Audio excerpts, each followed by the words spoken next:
All right, today we're going to dig into a really challenging idea about faith coming from speaker Daniel N.B. Lamte. He makes the case that what most of us think of as faith, well, that's just the starting line. He argues that true faith demands something way more intense, total, absolute surrender. So let me just ask you this to get us started. What if the faith you've practiced your whole life is really just the first step? What if it's just the front door to a much bigger, much more demanding journey that asks for more than just simple belief? Because according to Daniel N.B. Lamte, the real heart of this deeper faith isn't just about believing in something. It's about a complete handover. It's about surrendering your whole life, your plans, your ambitions, everything. It's moving from just thinking something is true to a life of radical obedience. Okay, so to really get what he's talking about, we have to understand the two very different kinds of faith that he lays out. So on one hand, you have what he calls natural faith.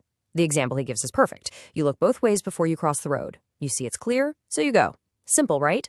It's based on physical proof. But then there's the God kind of faith, and this operates on a whole other level. It's about acting on something that's revealed to you spiritually, seeing with what he calls spirit eyes, which goes way beyond what our normal senses can tell us. And listen, for Lamte, this is not just some abstract theory, it's his life story. He says this spiritual vision completely hijacked his life, steering him away from the path his parents wanted, and even the path he wanted for himself.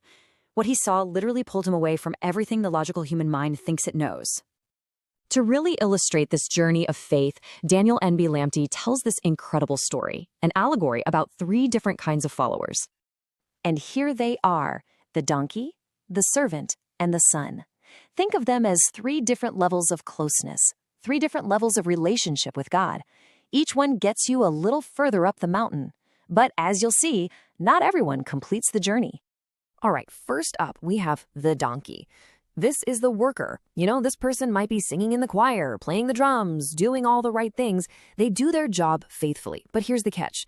They have no idea why they're doing it. They don't know the master's plans or purposes. They just do as they're told.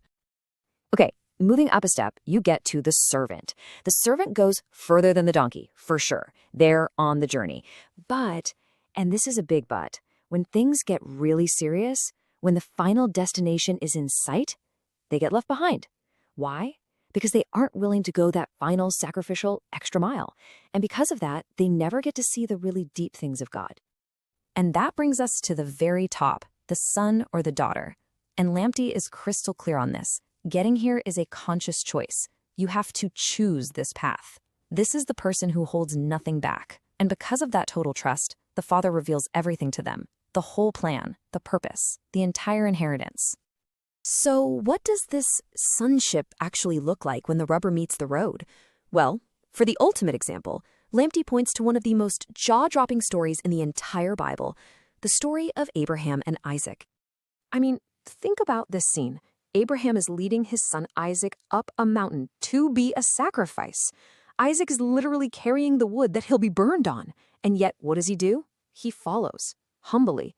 He never once questions his father's command.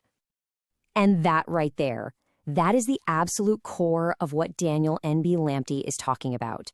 It's the defining feature of a son or a daughter in this spiritual sense. They don't complain. They don't try to negotiate. They just trust. Absolutely. No strings attached. Can you just picture that for a second? He's on the altar. He's tied up. The knife is raised. At that very moment, he had reached the point of ultimate surrender. He was willing to die. His life, in that instant, was completely and totally out of his hands.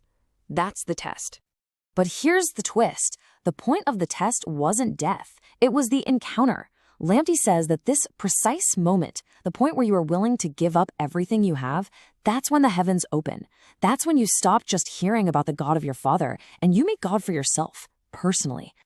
Okay, this idea of real-world testing brings us to another huge contrast that Lamte makes.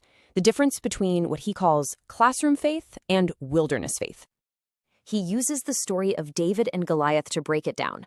King Saul's army, they had classroom faith. They were doing the math, right? They sized up Goliath's height, his armor, his spear, and what was the result? Fear. Total paralysis. But then David shows up. He's coming straight from the wilderness. His faith isn't theory. It's built on real-life experience and revelation. He's not even looking at the giant's armor. He sees the weak spot, He doesn't see a giant to be feared. He sees, in Lamptey's words, a dog to be dealt with.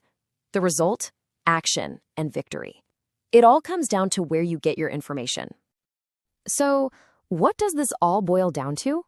It's that Lamptey is pushing for a faith that is active, it's present, it's alive, right now, not something that's just stuck in a history book. He challenges this idea of a faith based only on past events. For him, the question isn't just, what did God say 2,000 years ago? The most important question is, what is the living king who is on the throne today, saying right now? That demands a real-time relationship. And that really brings it all back home, doesn't it? After hearing this framework, you kind of have to ask yourself, which path am I on? Am I on the path of the dutiful worker, the donkey, the path of the cautious follower, the servant, or the path of the fully surrendered son or daughter? According to Daniel N.B. Lamptey, that choice is entirely up to you.